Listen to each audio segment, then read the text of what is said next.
기도하시겠습니다.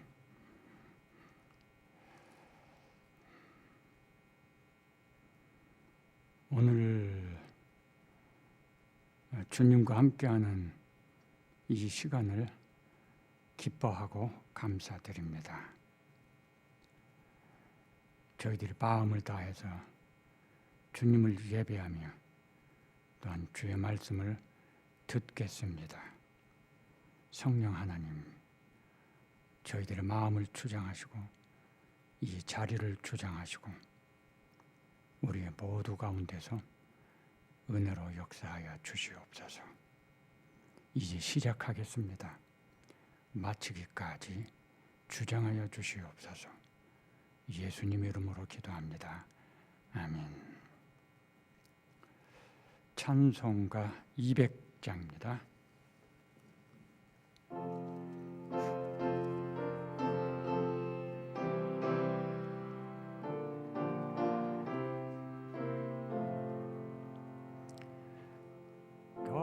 달고 묘한 그 말씀, 생명의 말씀은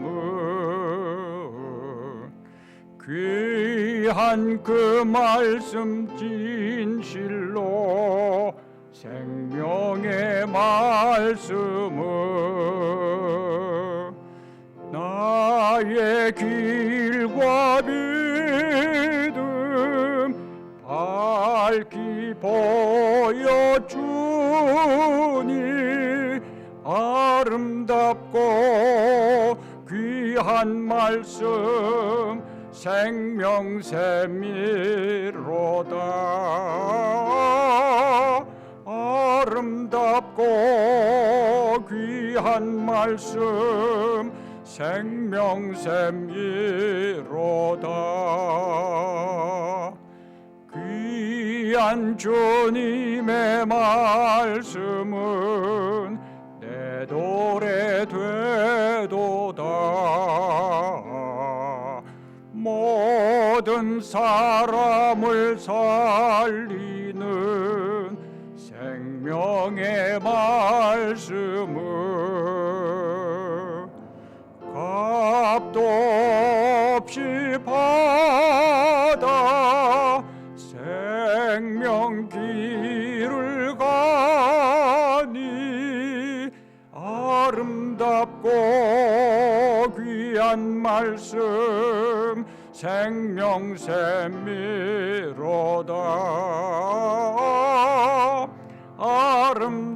아름답고 귀한 말씀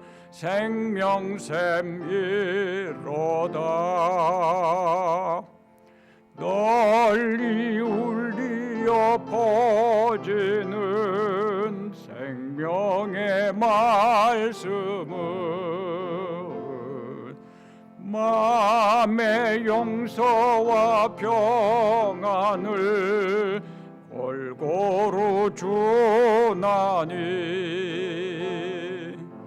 다만 예수 말씀 듣고 복을 받네.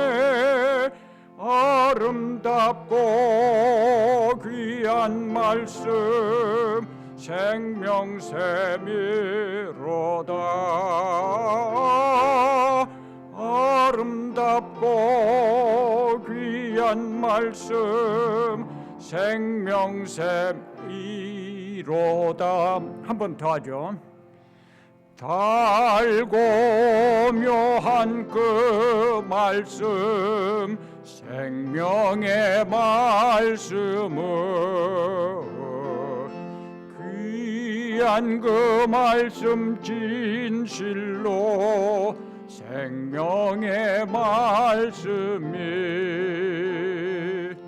나의 길과 믿음 밝히 보여주니 아름답고 귀한 말씀 생명샘이로다.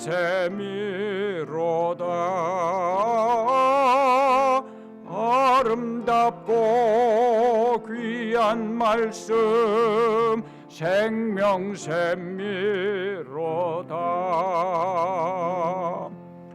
귀한 주님의 말씀은 내 도래 되도다. 모든 사람을 살리는 생명의 말씀은 값도 없이 받아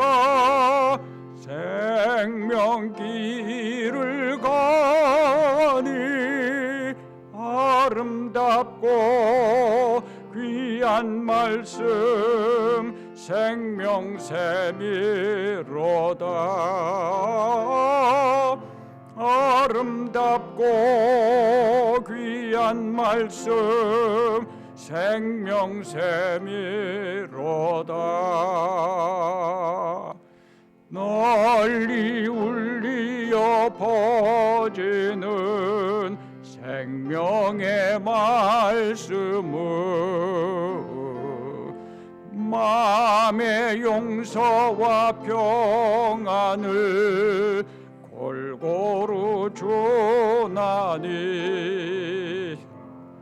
다만 예수 말씀 듣고 복을 받네.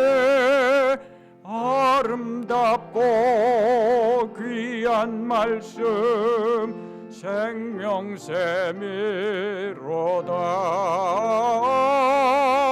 아름답고 귀한 말씀 생명샘미로다.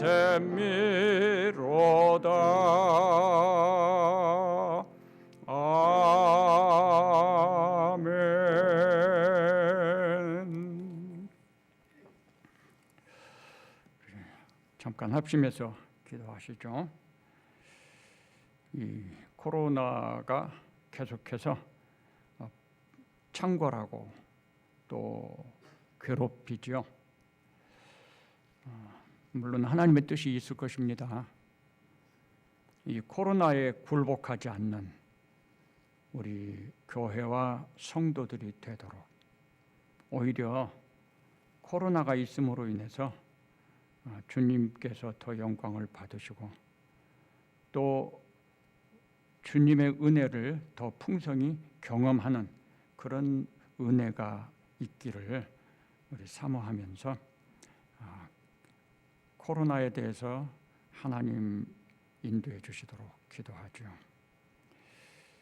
우크라이나 전쟁이 참 상상하기 어려울 정도로 이렇게 심각해지고 있죠. 왕의 마음이 보에 불같다 하나님께서 주장하신다고 했거든요. 하나님께서 푸틴의 마음을 주장하시고, 그래서 그의 마음을 하나님이 강권하셔서 전쟁을 멈추게 하시고, 고통당하는 우크라이나 모든 백성들이 정말에게 하나님 긍휼을 베풀어 주시도록, 그리고 우리 교회, 한국 교회를 위해서 우리 한국 교회가 이 마지막 때에 세상의 소금이고 빛의 사명을 감당하는, 그래서 주님의 뜻을 이루는 교회가 되게 해주시도록, 오늘 우리 예배를 위해서도요 이렇게 합심해서 같이 기도하시겠습니다. 하나님 감사드립니다. 주께서 오늘 저희들에게 귀한 시간을 주셨습니다. 이제 합심해서 주님께 기도합니다. 먼저 코로나와 관련해서 이 일도 주님께서 허락하신 것이고 여기에 주님의 뜻이 있음을 분명하게 믿습니다. 저희들에게 하나님의 그 귀한 뜻을 깨닫게 도와주시고, 이런 상황 가운데서 우리가 어떻게 이 일들을 감당하며 또 이것들을 통해서 주님을 영화롭게 하고 또 주님의 은혜 안에 살 수 있는지 깨닫게 하시고, 우리들이 깨달은 바대로 믿음으로 행할 수 있도록 도와주시옵소서. 우리 성도들이 코로나에 굴복당하지 아니하고 코로나를 이기며 살 수 있는 믿음을 주시기를 바랍니다. 우크라이나에 말할 수 없는 그러한 고통과 또 참상이 전쟁으로 인해서 일어나고 있습니다. 아버지, 그 나라의 백성들이 죄가 있다고 할지라도 우리 하나님은 자비하신 것을 믿습니다. 고통당하는 저들 나라의 백성들을 주님이 긍휼히 여겨주셔서 빨리 전쟁의 이로부터 지켜주시고 또 이 해결할 수 있게 도와주시고, 아버지 무엇보다 푸틴의 마음을 주장하셔서 그가 전쟁을 멈추고 돌아갈 수 있는 그런 은혜를 주시기를 바랍니다. 우리 한국교회를 주님께 특별히 의지합니다. 마지막 때에 우리 교회가 깨어 일어나서 주님의 날을 준비하며 세상의 소금과 빛이 되고, 그러므로 주님의 오심을 증거하면서 이런 하나님의 이런 양들을 마지막까지 찾아서 주님께로 인도하고, 또 성도들을 깨어 일어나 주님을 맞이할 준비를 하는 이러한 일을 잘 감당할 수 있도록 도와주시옵소서.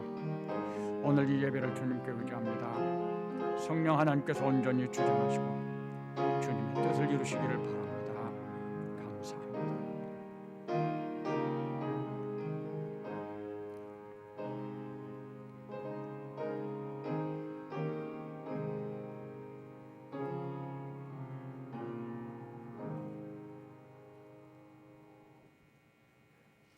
살아계신 영원하신 하나님, 태초 전에 저희를 택하사 자녀 삼으시고 거저 주신 은혜로 우리를 부르셔서 이 시간 주님 앞에 구원받은 자로 예배드리게 하심에 감사를 드립니다.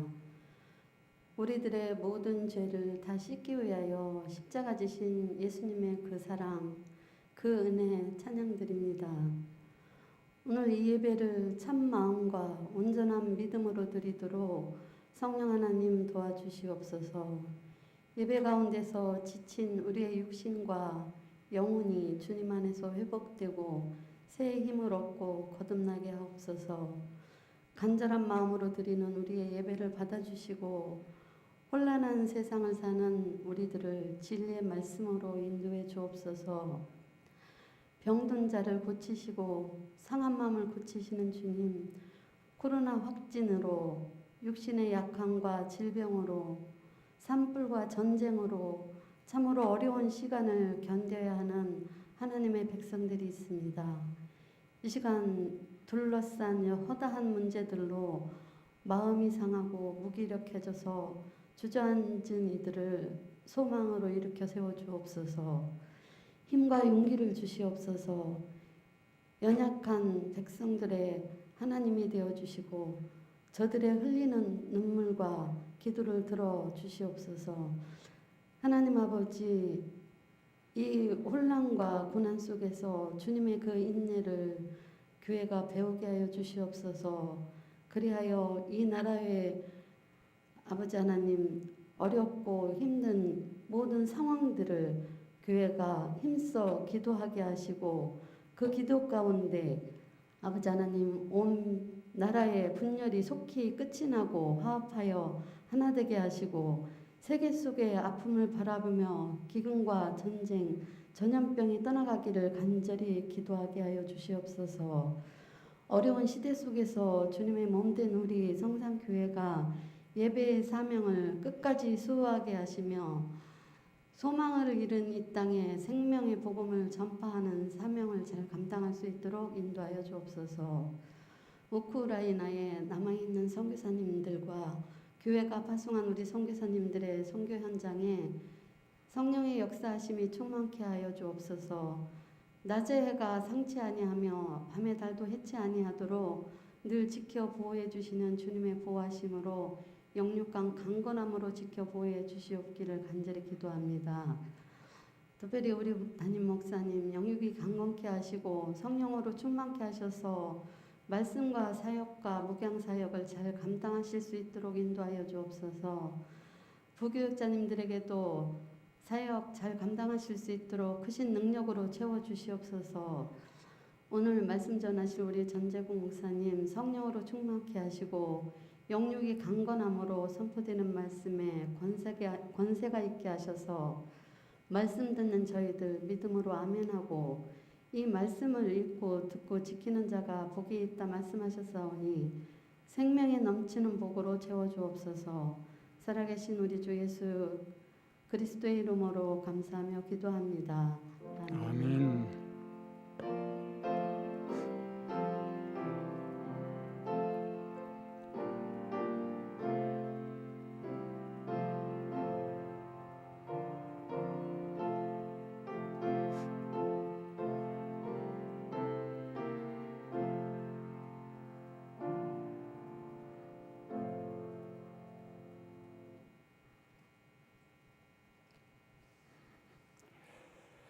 하나님의 말씀은 요한계시록 1장 10절부터 20절입니다.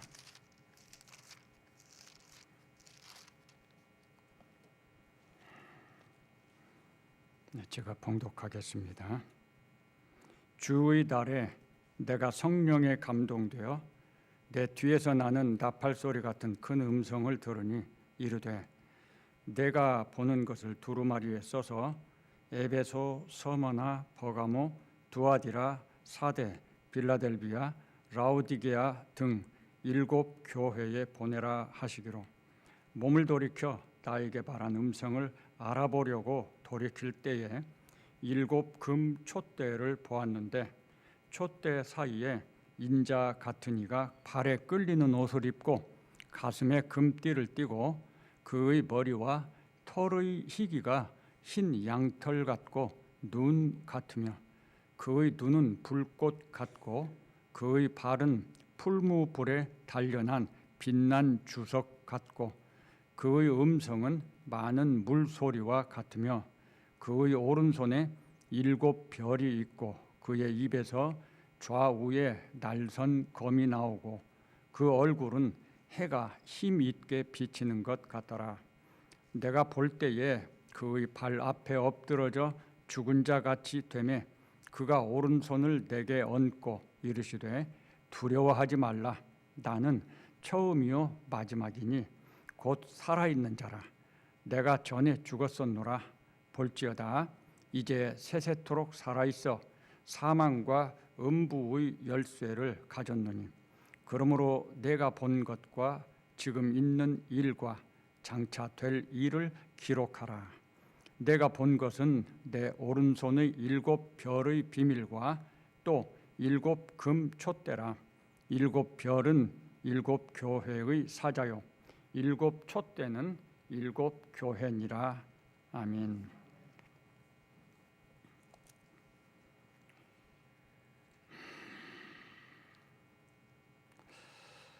징조를 기억하시죠? 마지막 때는 소란해진다 그랬습니다. 근데 지금 우리가 살고 있는 이 세상에서 우리는 정말 많은 소란스러운 일들을 듣고 또 봅니다. 그 중에 하나는 징조 중에 하나는 교회와 관련한 말씀이었습니다. 이 교회가 세상으로부터 대적을 받게 되고 비난을 받게 되고 욕을 먹게 되고 또 교회 안에 문제들이 많아지고 그런 예수님의 그 징조의 말씀에 그런 것들이 있었죠. 그런데 이제 그런 상황들이 있는 것을 보면서 또 우리가 당하면서 우리들의 마음속에는 자칫 우리가 믿는 믿음과 또 우리의 교회에 대해서 좀 신뢰감이 떨어지고 또 존중감이 떨어지고 그래서 교회에 나가는 것이 당당하지 못하는 그런 일들이 있을 수 있게 되고 어딘지 우리가 상당히 위축받는 이런 신앙의 모습을 가질 수가 있는 것이죠. 혹시 우리의 마음이 그런 마음이 있는 건 아닌지 모르겠습니다. 그런데 오늘 말씀에서는 그런 우리의 마음 주님이 이해하시는 것 같아요. 징조를 말씀하셨으니까 어쩌면 그런 일들이 있는 것이 당연한 일이겠죠. 그럼에도 불구하고 우리 하나님께서는 우리 교회와 성도들을 어떻게 생각하시느냐, 이 세상에 그 무엇보다도 귀하게 여기신다는 것, 어떤 것과도 바꿀 수 없는 귀한 존재라고 하는 것을 오늘 이 말씀에서 우리에게 다시 한번 깨닫게 해주시는 것 같습니다. 그래서 그 내용들을 우리가 살펴볼 것입니다. 오늘 이 말씀을 간단하게 요약해 보면, 먼저 요한이 큰 음성을 들었다고 그랬죠. 이 큰 음성을 들었다는 것은 애매하거나 희미한 것이 아니에요. 아주 분명한 음성이었습니다. 다시 말해서 요한이 명백하게 들었다는 거죠. 이 계시록의 내용들은 명백하게 들은 것을 그대로 기록한 것입니다. 그 다음에 이제 요한이 그런 큰 음성을 들었을 때 뒤를 돌아보고 그 음성의 주인공이 누군지 알아보려고 했다고 그럽니다. 그런데 요한이 보고 그 음성의 주인공에 대해서 이제 묘사한 이 표현들이 길다랗게 있죠. 촛대 사이에 계시는 인자 같은 이를 보았습니다.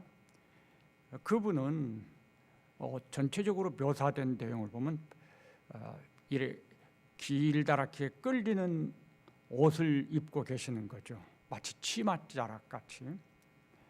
그리고 가슴에는 금띠를 띠고 있었고, 또 흰 양털과 흰 눈 같은 머리털을 가지고 계셨습니다. 이게 머리카락이라고 해야지 적절할 것 같아요. 또 눈은 불꽃 같았고, 발은 풀무불에 단련한 빛난 주석 같고, 아주 전쟁터의 용사 같은 발입니다. 음성은 많은 물소리와 같다. 이 많은 물소리는 하나님의 음성과 자주 연결해서 설명이 됩니다. 위엄이 있고 큰 그런 강한 음성이고요. 그리고 오른손에 7별이 있고, 입에서 좌우에 날선검이 나오고, 해가 힘있게 비치는 아침에 떠오르는 해 같은 광채가 얼굴에서 막 빛났다, 이렇게 설명을 하고 있습니다. 요한이 본 그는 어떤 분이냐? 사람인데 사람 같지 않은 거죠. 인자 같으니, 이게 그런 표현이에요. 사람인데 사람 같지 않았습니다. 그의 모습은 평범하지 않았다는 거죠. 우리가 생각하는 이런 우리와 같은 모습이 아닌 거예요. 평범하지 않았습니다. 이런 비범한 모습은 무엇일까요? 그의 존재의 특별함과 탁월함을 느끼게 하는 거죠. 우리가 이 요한이 한 이 표현들을 들으면, 야, 그분은 대단하신 분이로구나, 이런 느낌을 갖는다는 거예요. 한눈에 들어온 그의 비범함을 보자마자 요한이 어떻게 행동하죠? 엎드렸다고 그랬어요. 죽은 자같이 됐다. 그만큼 요한의 눈에 비친 그분은 정말 특별하고 탁월한 그런 분이었던 것입니다. 그 주인공의, 그 음성의 주인공이 이렇게 자기를 요한에게 소개하지요. 그런데 소개하기 전에 먼저 오른손을 요한에게 얹습니다. 그러면서 말씀하시죠. 두려워하지 말아라. 참 이 말씀이 전 참 좋아요. 우리 주님이 우리의 마음을 참 잘 이해해 주시는구나. 지금 그 상황에서 요한이 그 음성의 주인공을 보고 얼마나 참 놀랍고 충격이 컸을까. 사람인데 사람 같지 않아요. 그분은 정말 특별한 비범한 분인 거예요. 그걸 어떻게 설명하기가 어렵습니다. 그냥 땅에 엎드러져 죽은 자 같이 될 수밖에 없었다는 거죠. 두려움이 있었을 수 있겠어요. 그때 그분이 손을 얹으면서 두려워하지 말아라. 요한의 마음에 얼마나 평강을 주시는 그런 목소리겠습니까? 그분은 예수님이세요. 근데 그분이 나는 예수다 이렇게 말씀하지 않으시는 거죠. 어떻게 말씀하시죠? 내가 여기 18절에 보면 나는 처음이요 마지막이니 곧 살아있는 자다.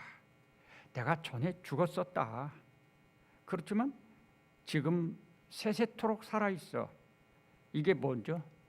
십자가에서 죽으셨고 부활하시고 승천하셔서 보좌에 앉으신 예수님의 모습을 말한 거죠.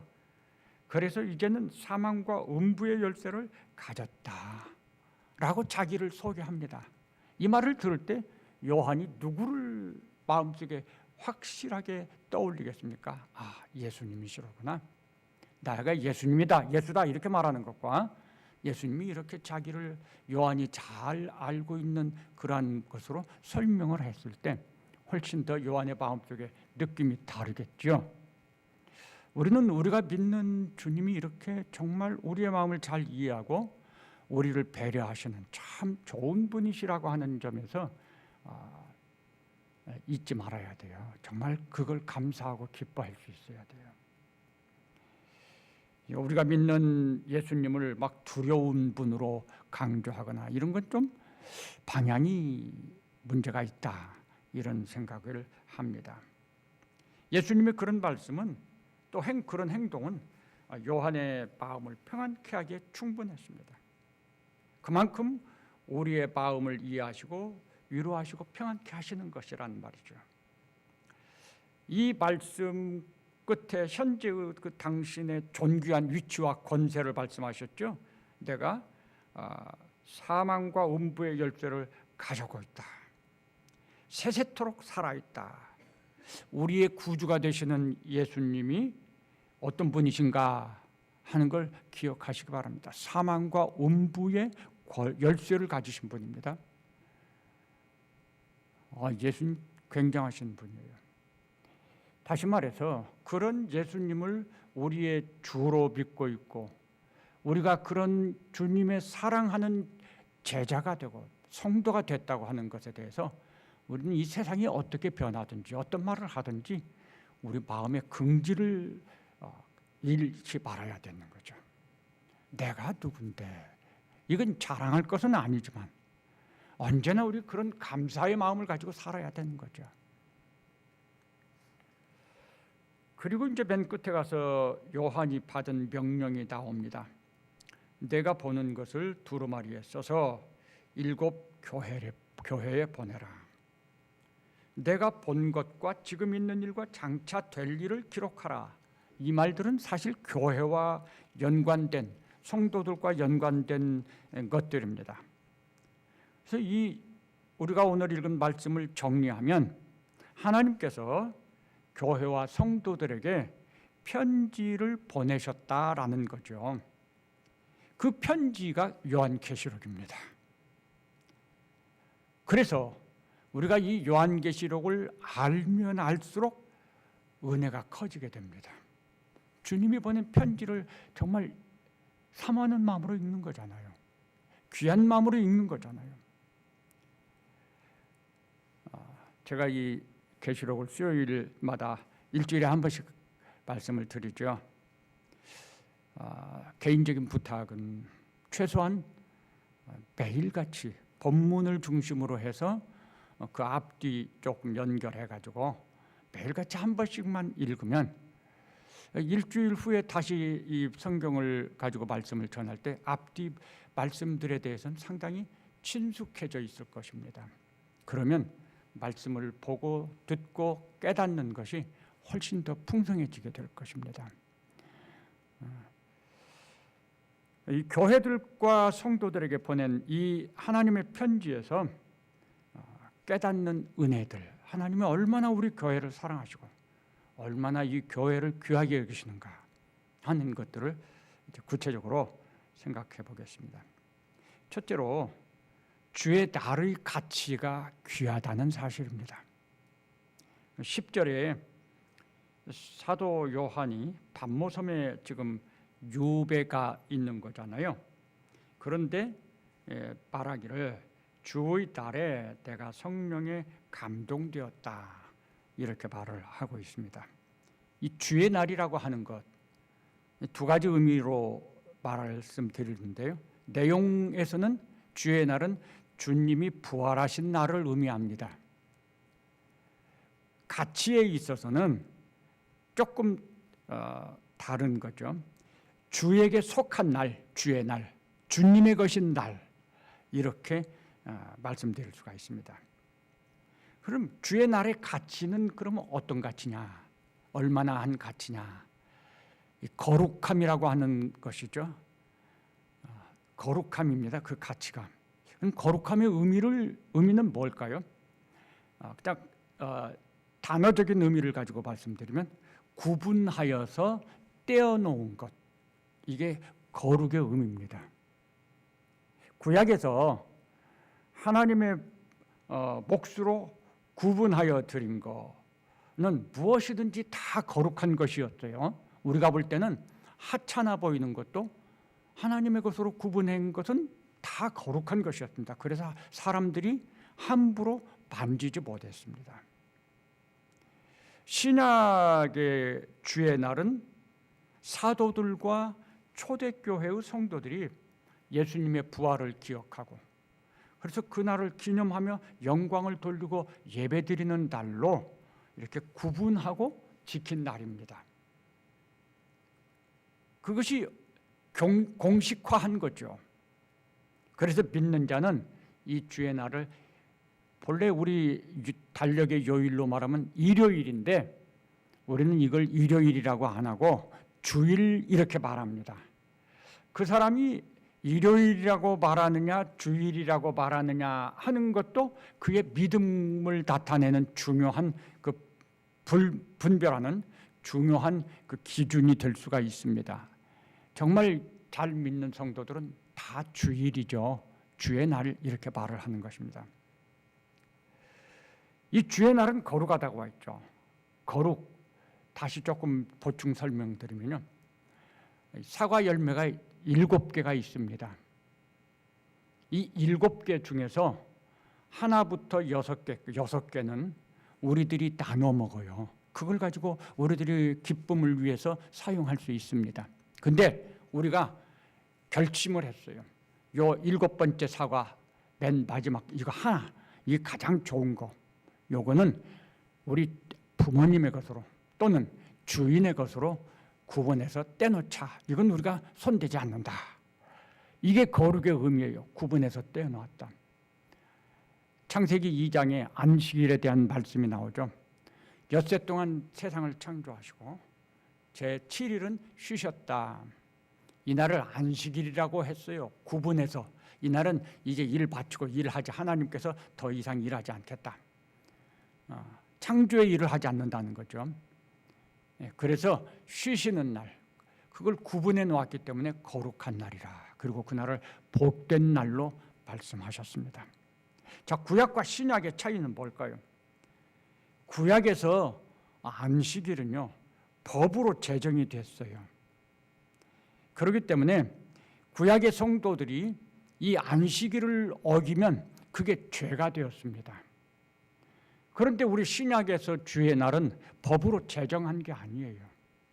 초대교회 사도들과 성도들이 주님의 부활을 기념해서 이 날을 주님을 예배하는 날로 구분해서 주님의 날로 드린 거예요.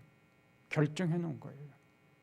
그래서 신약의 주의 날은 법이 아니라 우리들의 자원하는 헌신인 것입니다.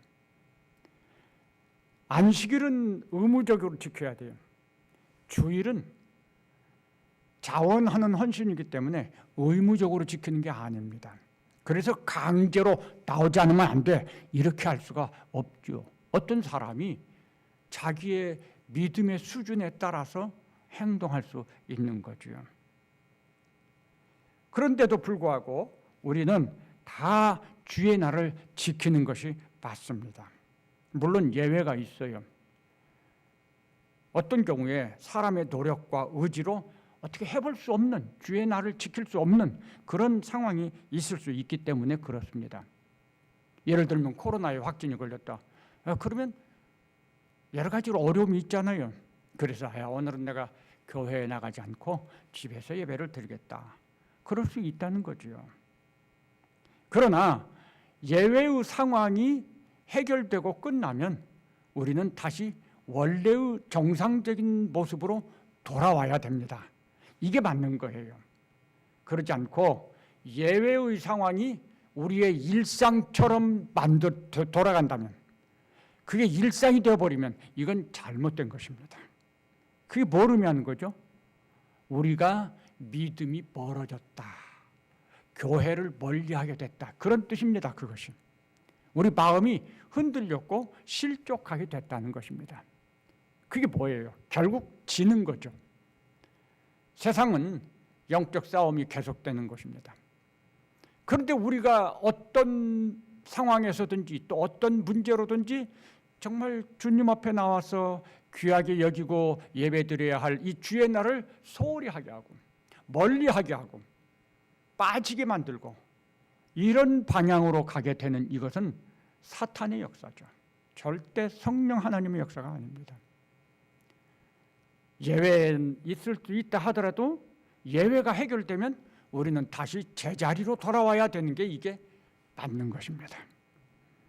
왜? 주의 날이 그만큼 귀한 것이기 때문에 그렇습니다. 우리가 귀하게 여기는 게 아니에요. 우리 하나님께서 주의 날을 귀하게 여기셨거든요. 물론 이 말을 우리 주님이 재림하시는 날이 주의 날이다 이렇게 단정하고 말하는 경우들도 있어요. 근데 그건 아니라고 생각을 합니다. 사실 그리스도의 종들에게, 정말 믿음의 성도들에게는 일주일 내내 다 주의 날인 거예요.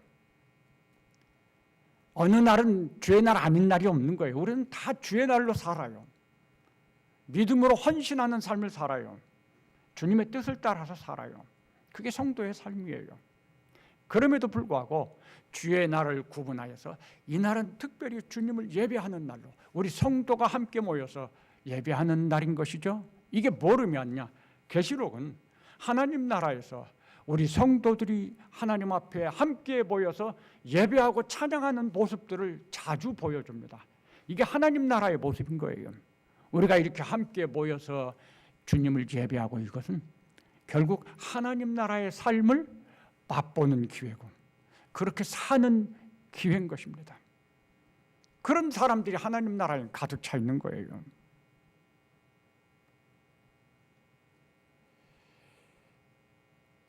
그런데 이제 우리가 현실적으로 다른 요일에 예배를 드리는 경우들이 있죠. 이 다른 요일에 왜 예배를 드리느냐? 주의 날이 아니고 그것은 자율적 헌신이라고 하는 면에서 볼 때 가능하다고 말할 수가 있습니다. 그런데 이 다른 요일에 예배를 드리는 이것은 개인이나 다수의 어떤 필요 때문에 있어지는 일이죠. 어떤 사람이 직장의 상황 때문에 도저히 주일날은 나올 수가 없어요. 그래서 그런 분들을 위해서 예를 들면 토요일 예배가 세워지고, 그래서 그런 분들이 예배를 드리는 이것을 정말 소홀히 하지 않고 또 빠뜨리지 않고 그걸 돕기 위해서 그들의 필요죠. 이 필요를 배려하는 것과 편리를 도모하는 것은 같은 것이 아닙니다. 이 차이를 우리가 좀 이해를 해야 돼요. 필요를 배려하는 것은 하나님 중심입니다. 그런데 사람의 편리를 도모하는 것은 사람 중심인 거죠. 처음에는 필요를 배려하느라고 다른 요일 예배를 시작을 합니다. 그런데 시간이 지나면서 가만히 보니까 어떤 사람은 토요일에 예배를 드리고 그러더라고요. 그리고 주일날 자기 마음대로 하더라고요. 그래, 우리도 그러면 토요일 예배에 한번 참석하고 주일은 좀 다른 일 좀 해볼까? 사람들의 마음은 참 너무 쉽게 그렇게 사람 중심으로 편리한 생각을 하게 돼 있어요. 그게 물론 죄성이죠. 그래서 이 시간이 지나면서 이걸 이용을 하는 거죠. 사람들 나의 편리를 위해서, 필요를 위해서가 아니라 편리를 위해서 이용을 합니다. 그렇게 되면 문제가 나오는 거죠. 하나님 중심에서 사람 중심으로 이동하는 거예요, 믿음이. 그럼 이건 큰일 나는 함정입니다. 우리의 믿음은 절대적으로 하나님 중심이어야 돼요. 이 하나님 중심에서 사람 중심으로 가면은 그 다음부터는 성경적인 믿음이 아니에요. 그리고 이런 것들을 이용하는 그런 일들이 막 우후죽순처럼 여기저기서 생기게 되죠. 그 결과가 뭘까요? 우리가 공적으로 자원해서 드리는 이 헌신의 주의날을 지키는 이 예배가 소홀히 되는 거죠. 그리고 거룩함의 약화를 초래하게 되는 거죠. 하나님의 나라는 말씀드린 것처럼 자기를 부인하고 하나님 중심이 절대적인 것입니다. 자기를 부인하지 않는 사람은 하나님의 나라에는 없습니다.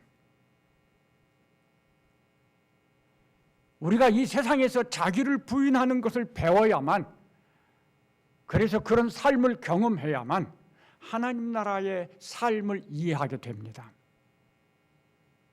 다시 말해서 우리의 믿음의 방향은 어느 쪽이냐? 하나님 중심으로 가는 것이죠. 이게 방향이죠. 어떤 결정과 어떤 가르침이, 어떤 행동이 어떤 방향으로 나가는가, 이런 거 우리가 조심해서 살펴보면서 우리의 믿음 생활을 해나가야 되는 것입니다. 하나님 중심, 성경 중심, 예수 그리스도 중심, 아니면 사람의 편리함 중심, 둘 중에 하나 우리는 분별하고 택해야 한다는 말이죠. 하나님께서는 이 주의 날을 정말 귀하게 여기셨습니다. 그래서 이 주의 날에 사도 요한이 밤모섬에서 갔지만 그럼에도 불구하고 그는 주의 종이었어요. 그래서 주의 날을 지켰습니다. 주님을 예배하고 하나님은 그런 모든 것들을 보셨습니다. 그 주의 날에 요한에게 임하셔서 역사하셨습니다. 그만큼 주님은 이 주의 날을 귀하게 보시는 것이죠. 주님이 귀하게 보시는 것, 우리들도 귀하게 여겨야 돼요. 세상이 어떻게 말하다냐, 에이 너는 뭐 그날만 하나님이 있는 것도 아니고 교회에 가야만 하나님 예배할 수 있는 것도 아닌데 뭐 꼭 그렇게 믿냐? 이런 말씀 들어보시죠. 저도 그런 말 많이 들어봤습니다. 그래 나는 그래도 그렇게 할 거야, 그냥 그렇게 말하고 넘어가죠. 저의 마음에는 분명하게 중심이 확고합니다. 우리의 마음이 그런 마음이 되어야 할 것입니다. 코로나의 사건은 개인경건의 중요함을 일깨워줬어요. 그 점에서 참 유익이 크다고 봅니다. 그런데 이 코로나의 사건이 점점 길어지면서 그것이 주의 날의 가치를 무시하고 훼손하는 방향으로 가게 된다면 그것은 잘못이죠. 중요한 걸 놓치는 거예요. 사도 요한처럼 성숙한 성도는 오히려 그럴수록 주의 날을 더 사모해야 맞을 것입니다. 히브리서 10장 24, 25절에 그날이 가까움을 볼수록 오히려 모이기를 힘쓰자라고 권면하고 있기 때문입니다. 두 번째로 성령 하나님의 역사가 귀합니다. 여기 보면 주의 날에 내가 성령에 감동되어, 성령 하나님께서 주의 날에 역사하셨다는 거잖아요. 사실 지금이 성령 하나님의 시대입니다. 당연히 성령 하나님의 역사가 있는 것이 정말 맞는 거죠.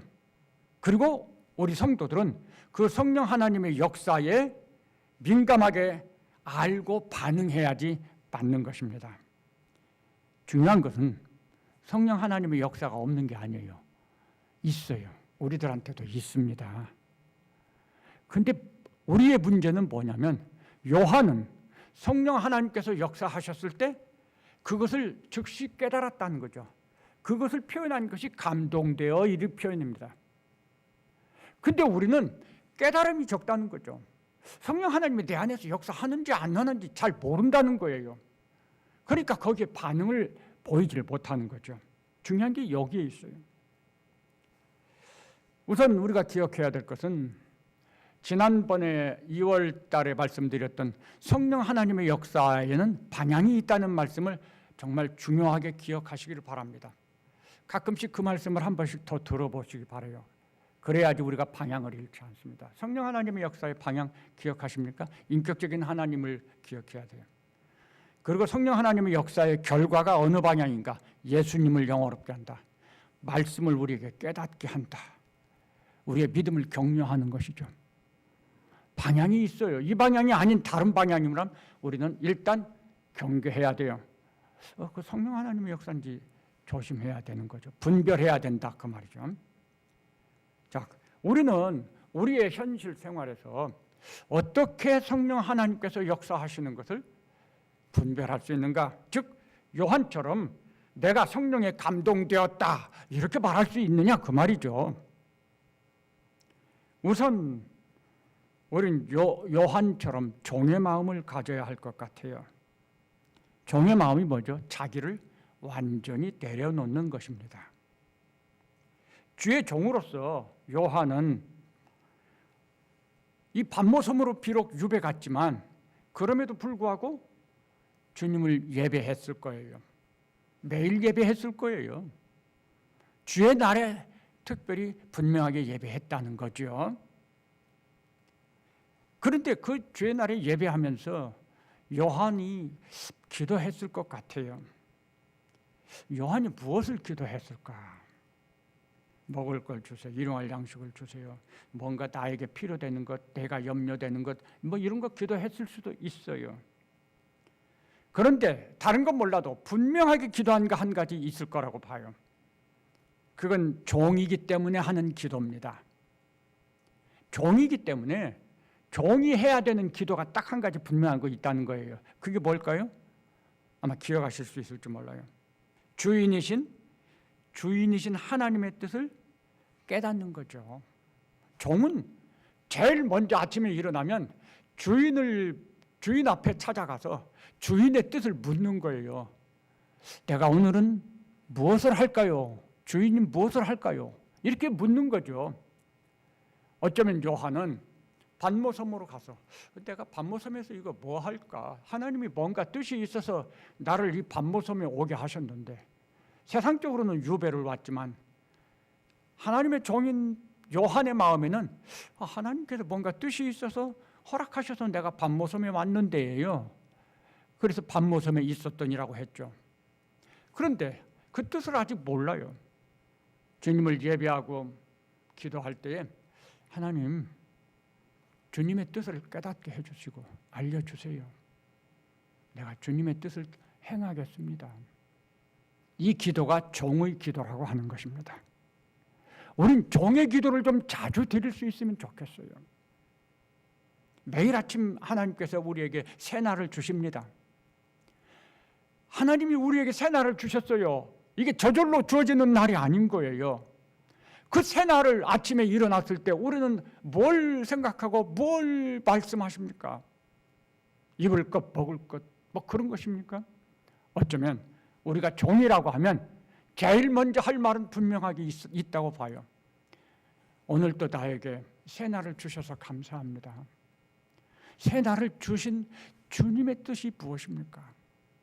그걸 깨닫게 해주세요.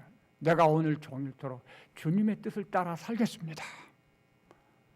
이렇게 기도하는 것이 합당한 것이라고 할 수 있지 않을까요? 내가 성령에 감동되어. 사실 이 표현은 이렇게 그 요한이 그렇게 기도했을 때 그 기도가 응답된 것을 나타낸 거라고 할 수가 있어요. 성령께서는 인격적인 하나님이시죠. 그러니까 성령에 감동되어 이 표현은 어떤 뜻일까요? 인격적인 하나님께서 내 안에서 강하게 역사하셨다는 것입니다. 요한이 느낄 수 있을 정도로 그렇게 강하게 역사했다. 우리는 이것을 성령 충만 이렇게 말하는 거죠. 근데 전에도 말씀드린 것처럼 성령 충만 주십시오라고 하는 것은 성령이 내 안에 없다는 것을 전제하는 거죠. 또는 성령의 어떤 능력이나 이런 것으로 오해하는 거죠. 사실 성령께서는 지금 믿는 자 안에 임하여 계십니다. 성령께서 충만하다는 것은 결국 다른 말로 하면 성령께서 내 안에 계신 성령께서 내 안에서 강하게 역사한다는 거죠. 그래서 내가 그것을 막 느끼는 거예요. 그것이 나의 어떤 생각과 어떤 내 행동과 말과 이런 걸 막 주장한다는 거예요. 지배한다는 거예요. 이게 성령 충만의 본의미라고 저는 생각을 해요. 그러니까 사도 요한의 경우에는 성령께서 강하게 그의 기도에 응답해서 역사했다 이렇게 말할 수 있는 것이죠.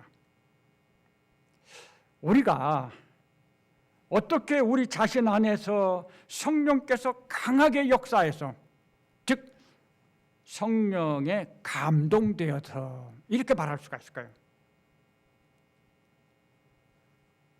요한은 오순절날 성령의 강한 역사를 이미 경험을 했었거든요.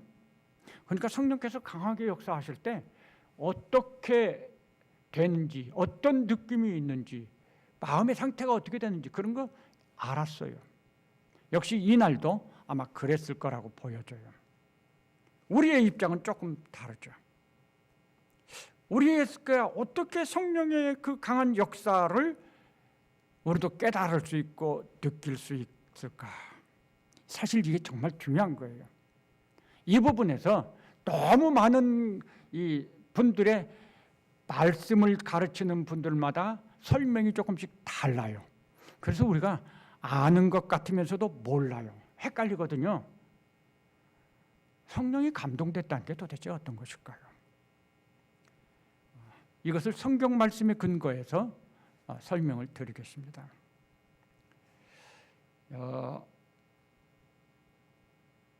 하나 성경 구절을 찾아보실까요? 빌립보서 2장 19절. 빌립보서 2장 19절입니다.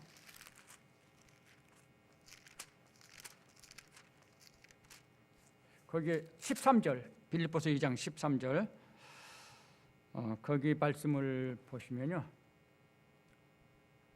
너희 안에서 행하시는 이는 하나님이시니 자기의 기쁘신 뜻을 위하여 너희에게 소원을 두고 행하게 하신다.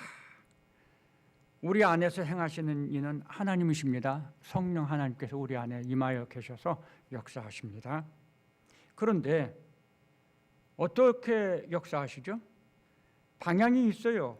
자기의 기쁘신 뜻을 위하여 하나님의 뜻을 위하는 방향입니다. 언제나 성령 하나님의 역사가 이런 방향이 있다는 거 기억하셔야 돼요. 그런데 그런 방향으로 우리 가운데서 역사하실 때 우리의 상태는 어떻게 설명되고 있죠? 소원을 두고 행하게 하시나니 즉 우리의 마음속에 소원이 생긴다는 거죠. 성령 하나님께서 우리의 마음속에 강하게 역사하셔서 우리의 마음속에 소원을 가지게 하신다라고 말씀을 하신 거예요. 이 소원이라는 게 뭘까요? 두 가지가 생각할 수 있는데 내가 원하는 소원이 있고 성령께서 주시는 소원이 있습니다. 그럼 그 차이를 우리는 분별을 해야 되잖아요. 어떻게 그걸 분별할 수 있을까? 내가 원하는 소원이라고 하는 것은요, 시간과 상황과 어려움 이런 모든 것들에 부딪히면 사라집니다. 약해집니다. 다시 말하면 막 이 무거운 큰 바위 덩어리가 억누르고 있으면 우리의 모든 소원은 다 물거품처럼 변한다는 것이죠. 그걸 내세우지도 못해요. 상황이 그러니까. 그런데 성령께서 주시는 소원은 그러지 않습니다.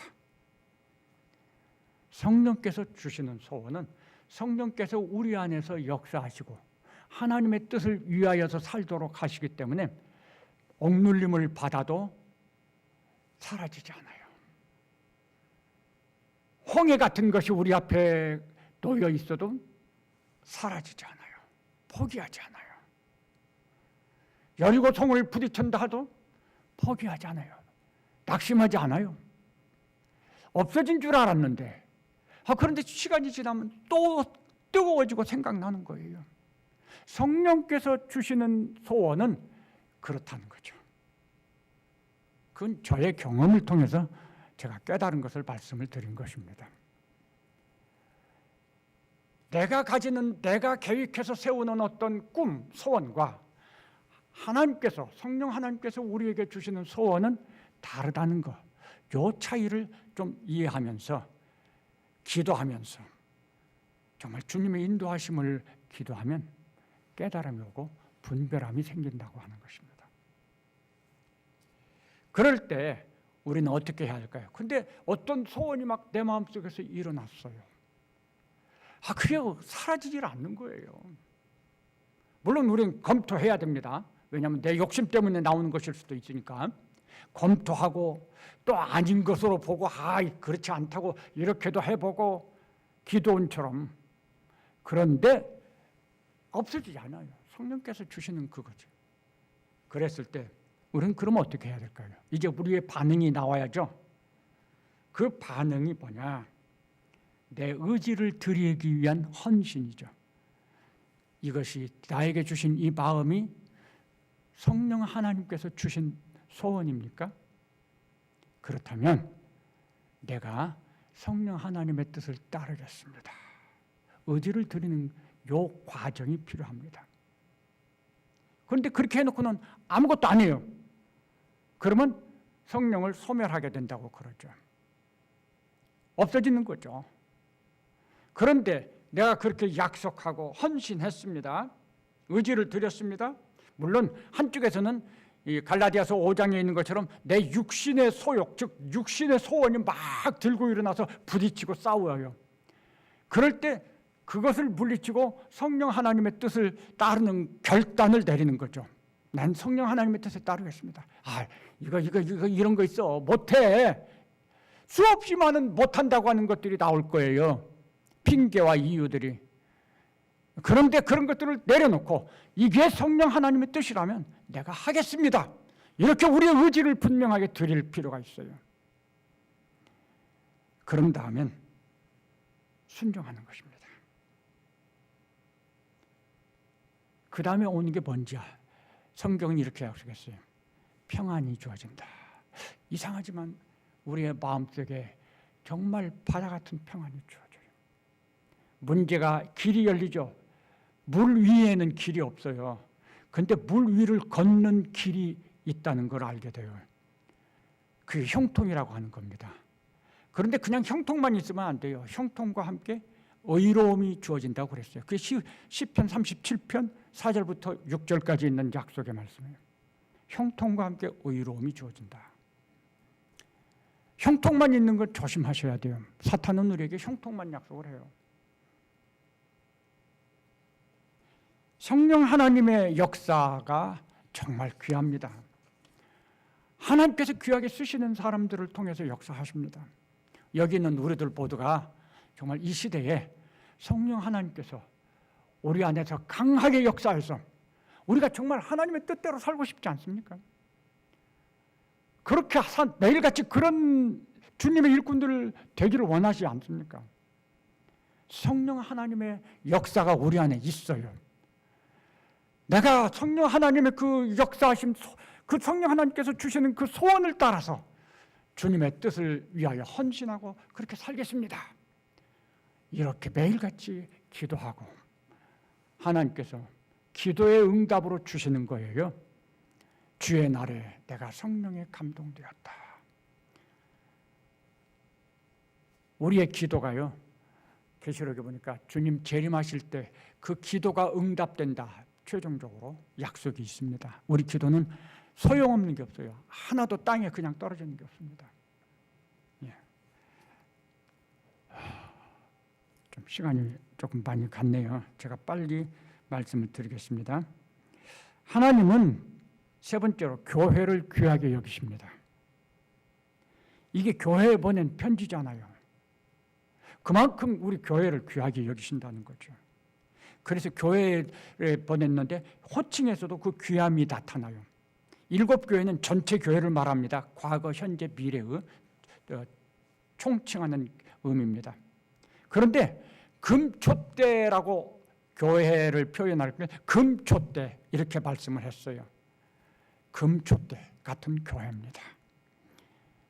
가치는 금액에 있는 거예요. 촛대에 있는 게 촛대가 교회를 의미하는 건데 놀라운 가치를 가진 이 빛은 우리 교회는 참 빛이 아니죠. 참 빛을 비추는 도구죠. 그래서 우리가 촛대입니다. 그리스도의 영광의 빛을 비추는 금, 그리스도의 영광을 드러내는 금 같은 존재들입니다. 그 다음에 교회를 향한 주님의 사역에서 이 귀한 가치성이 나타납니다. 여기 요한의 그 묘사를 보면 주님이 지금 어디에 계시냐면 교회들 사이에 계신다고 그랬어요. 금촛대들 사이에 계신 그 주님을 요한은 보았던 거죠. 주님이 금촛대들 사이, 즉 교회들 사이에서 지금 뭐 하실까요? 그냥 유유자적하시나요? 관광하시나요? 그게 아니죠. 그 모습은요, 여기 나머지 다른 주님에 대한 묘사들과 합쳐서 보면 살피시는 거죠. 교회를 살피시는 것입니다. 그걸 조금 다른 표현, 감찰하신다고 설명할 수 있겠어요. 근데 감찰하면 어감이 조금 부정적인 어감이 있어요. 살피시는 거 이렇게 표현을 한 것입니다. 뭘 살피실까요? 자기의 피로 값주고 사신 교회들이, 성도들이, 그리고 그들이 사는 성도는 영적 전쟁이 있는 이 세상의 마지막 때에 아주 험악한 사회 속에 얼마나 어려움 가운데 있는지, 그 가운데서 정말 믿음에 굳게 서서 잘 믿음으로 사는지, 아니면 그 믿음이 흔들려가지고 막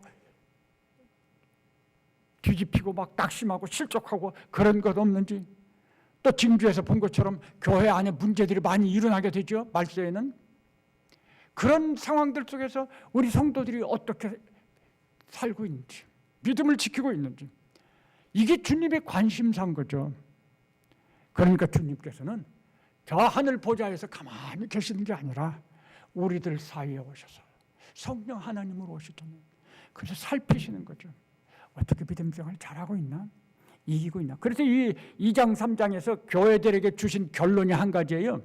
살피신다고 하니까 뭐 책망거리를 찾고 비난거리, 비판거리 찾는가, 그게 아니에요.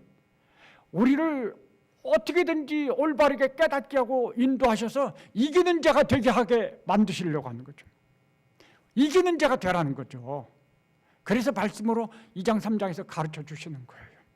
유감스럽게도 우리는 잘못이 있고 부족이 있고 연약이 있어요. 우리가 지금 모습들이 막 흔들려 있어요. 그런데 우리는 그런 걸 스스로 못 깨닫는다는 거죠. 그냥 내가 잘하는 줄 알고 있어요, 대부분이.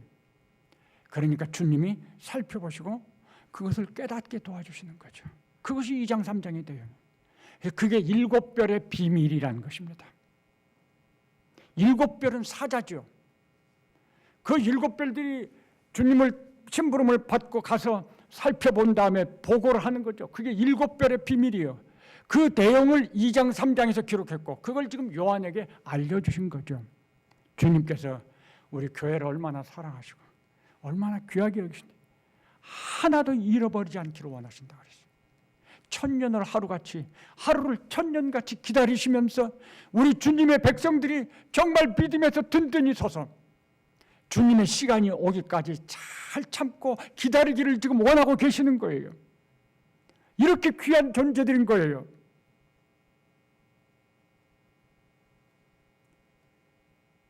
그래서 이거 기록해서 보내라.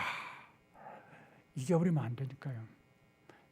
오고 오는 교회와 성도들이 다 이 말씀을 보고 듣고 배워야죠.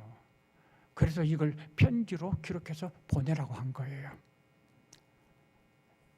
하나님은 우리 교회를 정말 귀하게 여기십니다. 하나님이 귀하게 여기시는데 누가 우리의 가치에 대해서 부정할 수 있나요? 누구의 말을 듣고 우리의 그 존귀함의 가치를 무시하고 소홀히 할 수 있나요? 그러면 안 되는 거죠. 우리 좀 긍지를 가지셔야 돼요. 우리가 믿는 자가 된 것이, 우리가 교회에 나오는 것이, 예배를 드리는 것이 이게 정말 얼마나 가치 있는 것인가, 귀한 것인가. 하나님이 인정하시는 것입니다. 하나님의 꿈은 하나님의 나라입니다. 그 나라에서 하나님은 아버지시고 우리 성도들은 자녀입니다. 그 나라에는 질병과 싸움과 기근과 이런 거 없습니다. 하나님의 나라에서 우리 하나님 아버지는 영원히 우리 자녀들과 함께 살고자 하십니다. 그 꿈을 이루기 위해서 하나님께서 지금도 수고하고 계십니다. 그 수고의 결정체가 바로 이 편지예요. 이 성경 말씀이에요. 이 말씀대로 살면 된다라고 가르쳐 주시는 것입니다. 하나님은 우리가 지금 처한 어려움과 여건들을 다 알고 계시고 보고 계시고 이해하시고 계십니다. 환난이 몰려온다는 거 아십니다. 그렇기 때문에 우리 하나님은 너무나도 간절한 마음을 가지고 이 귀한 교회와 성도들이 그 영적 싸움에서 이기기를 소망하면서 기다리면서 이렇게 편지를 주셨던 거죠. 우리 스스로도 교회를 존귀하게 여기고 성도가 된 사실을 가치 있게 여기고 믿음을 다해서 주님과 함께 동행하면서 우리의 믿음이 날마다 전진하는 그런 기쁨 가운데 거하실 수 있기를 바랍니다. 제가 대표기도 하고 마치겠습니다. 마치죠. 하나님 감사합니다. 우리에게 얼마나 하나님께서 우리 교회와 성도들을 사랑하시는지 또 귀하게 여기시는지 깨닫게 해주셨습니다. 우리가 그동안 너무 부족했고 소홀히 했고 또 방향이 잘못된 거 있었다고 하는 것 인정하고 회개합니다. 이제는 그런 마음 고치겠습니다. 이제는 긍지를 가지고 하나님의 자녀로서 하나님의 귀하게 여기는 교회로서 우리가 그렇게 믿음 안에 든든히 서서 세상에 빛이 되고 세상에 소금이 되고 그렇게 살겠습니다. 성령 하나님, 우리 안에서 강하게 역사하시고 우리를 주장하셔서 주님의 뜻을 우리 안에서 또 우리를 통해서 우리 교회를 통해서 이루시기를 기도합니다. 예수님 이름으로 기도합니다. 아멘. 찬송가 171장 3절 부르시겠습니다.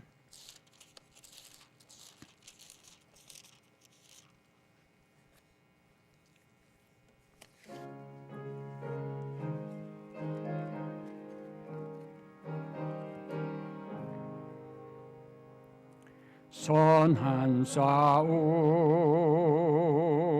다 마친 후에 우리 주님 뵈오리라. 사망 권세 다 물리치고 주님이 다스리니 영광 넘치네. 살아계신 주 나의 참된 소망 두려움이 사라지네.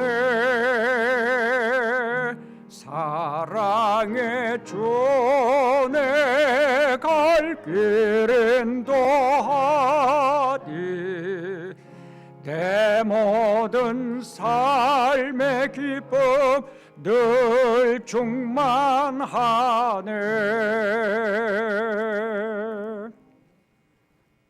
주기도문으로 마치겠습니다. 하늘에 계신 우리 아버지여, 이름이 거룩히 여김을 받으시오며 나라의 임하옵시며 뜻이 하늘에서 이룬 것 같이 땅에서도 이루어지이다. 오늘날 우리에게 일용할 양식을 주옵시고 우리가 우리에게 죄 지은 자를 사하여 준 것 같이 우리 죄를 사하여 주옵시고 우리를 시험에 들게 하지 마옵시고 다만 악에서 구하옵소서. 대개 나라와 권세와 영광이 아버지께 영원히 있사옵나이다. 아멘.